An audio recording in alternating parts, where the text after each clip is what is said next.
Osman দাম্বেলে 2026 FIFA বিশ্বকাপে নরওয়ের বিপক্ষে মাত্র 32 মিনিটের মাথায় হ্যাটট্রিক করে এক ঐতিহাসিক কৃতিত্ব গড়ে।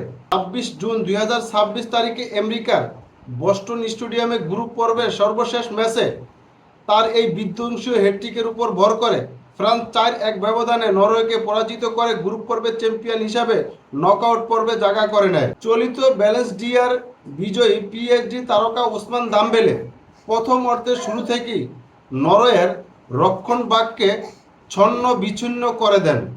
7 মিনিটের মাথায় কিলিয়ান এমবাপ্পের পাস থেকে ডান পায়ের চমৎকার শটে প্রথম গোল পান। 20 মিনিটের মাথায় আবারও কিলিয়ান এমবাপ্পের অ্যাসেস থেকে বক্সের বাইরে থেকে বাঁ পায়ের দুর্দান্ত শট করে তার দ্বিতীয় গোল পূর্ণ করে। 32 মিনিটের মাথায় চুয়াও মেরিসের পাস থেকে ডিফেন্ডারদেরকে বোকা বানিয়ে বাঁকা শট দিয়ে গোল করে নিজের হ্যাটট্রিক পূর্ণ করে। ওসমান দেমবেলেকে নিয়ে আমি এর আগে বেশ কয়েকটা ভিডিও বানিয়েছিলাম। আমি বলছিলাম যেদিনকা ওসমান দাম্বেলে জ্বলে উঠবে সেদিনকা তার নামের পাশে হয়তোবা 2-3টা গোল অনায়াসে আপনারা দেখবেন। ঠিকই প্রথম ম্যাচে গোল পায়নি, দ্বিতীয় ম্যাচে গোল পেয়ে এবং তৃতীয় ম্যাচে হ্যাটট্রিক করে বসে। 2026 বিশ্বকাপের সর্বোচ্চ গোল লিও মেসি 5 গোল করে সবার উপরে থাকলেও 4 গোল করে দ্বিতীয় অবস্থানে যৌথভাবে ওসমান দাম্বেলে, কিলিয়ান এমবাপ্পে, ভিনিসিয়াস জুনিয়রের মতো তারকারা কিন্তু রয়েছে।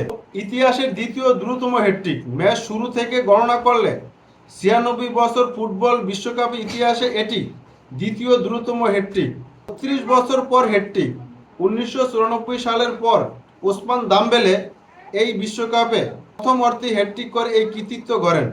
তৃতীয় ফরাসি ফুটবলার জুস্তো পতেন 1998 সাল এবং কিলিয়ান এমবাপ্পে 2022 সালে আর্জেন্টিনার বিপক্ষে ফাইনাল ম্যাচে হ্যাটট্রিক করলে ফ্রান্সের একমাত্র তৃতীয় ফুটবল হিসাবে বিশ্বকাপে হ্যাটট্রিক করেন তিনি ওসমান দাম্বেলে। তাও আবার প্রথম অর্ধে কিন্তু ওসমান দাম্বেলে হ্যাটট্রিক পূর্ণ করেন। চলিত 2026 বিশ্বকাপে এটি ছিল তৃতীয় হ্যাটট্রিক, যার আগে দুটি হ্যাটট্রিক করে আর্জেন্টিনার লিও মেসি এবং কানাডার জোনাথন ডেভিড। 4 গোল নিয়ে ওসমান দাম্বেলে এখন গোল্ডেন বুট ধরে বেশ ভালোভাবেই টিকে আছেন। তবে ম্যাচের 21 মিনিটের মাথায় নরওয়ে প্রথম গোলের দেখা পায়। ম্যাচের 21 মিনিটে নরওয়ের পক্ষে একমাত্র গোলটি শোধ করেন লেথো আসগার্ড। দ্বিতীয় অর্ধের 49 মিনিটের মাথায় নরওয়ে একটি প্লান্টিক পায়।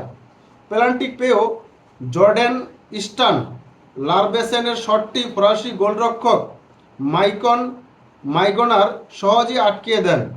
খেলার একেবারে শেষ মুহূর্তে 90 মিনিট প্লাস 4 মিনিটের মাথায় অতিরিক্ত সময়ে গোল করেন ডিউ। এই গোলের ফলে 4-1 ব্যবধানে বিশাল জয় পায় ফ্রান্স। ফ্রান্সের এই দলটাকে কে রুখবে এখন কিন্তু সেটাই চিন্তা করার বিষয়। ফ্রান্সের এই দলের সামনে বিশ্বকাপের বাকি দলগুলা কোনো অবস্থায় টিকে থাকতে পারবে না, কারণ দুর্দান্ত ফর্মে আছে ফরাসির এই দলটা। এই দলের মধ্যে কিলিয়ান এমবাপ্পে, ওসমান দাম্বেলে, অলিসের মতো সেরা সেরা ফরওয়ার্ড রয়েছে। এই ফরওয়ার্ডদের আটকানোর মতো যত শক্তিশালী ডিফেন্ডার থাকুক না কেন, এগুলা ভেদ করে অবশ্যই ফ্রান্সের গোলের দেখা নিয়ে আসবে এই ফরওয়ার্ডরা।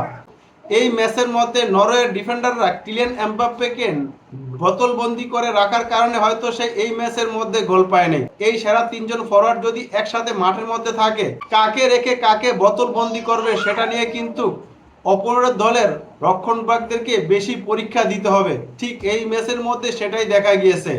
কিলিয়ান এমবাপ্পেকে বোতলবন্দি করে রেখেছে, সেই সুযোগে ওসমান দাম্বেলে কাজের কাজটা করে দিয়েছে। তবে নরওয়ে দলের এই ম্যাচে হারলান এবং মার্টিন অ্যান্ডেগার্ডের মতো প্রধান তারকা বিশ্রামে দেয়। মানে তারা এই ম্যাচের মধ্যে কিন্তু একাধিক খেলোয়াড়কে বেঞ্চের মধ্যে বসিয়ে রেখেছে। তারা এই ফ্রান্সের মতো শক্তিশালী দলের এগেনস্টে তাদের বেঞ্চে যেই খেলোয়াড় রয়েছে তাদেরকে প্রয়োগ করে দেখেছে, কারণ তারা আগে জানতে পারতো এই ম্যাচটা যদি তারা হেরেও যায় নকআউটের 32-এ তাদের জায়গা নিশ্চিত। সেই জন্য এই ক্যালকুলেশন করে এই ফ্রান্সের সাথে তারা তাদের বেঞ্চে থাকার একাধিক খেলোয়াড়কে শুরুর একাদশে নামিয়েছে। তবে ফ্রান্স কিন্তু তাদের পূর্ণ শক্তির দল নিয়ে কিন্তু মাঠে নেমেছে। ফ্রান্সের এই ম্যাচের মধ্যে দেশেম কিন্তু কোচিং হিসাবে ছিলেন না, তার সহকারী কোচার ছিলেন। এটাও তারা পরীক্ষা করে দেখতেছে তাদের সহকারী কোচের অধীনে ফ্রান্সের দলটা কীরকম খেলে।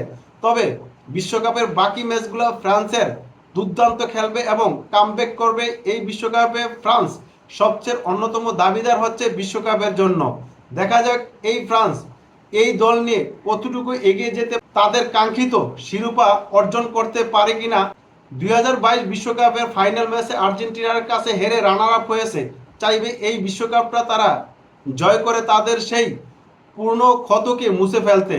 পারবে কি এই ফরাসি খেলোয়াড়রা তাদের পুরনো ক্ষত মুছে ফেলতে?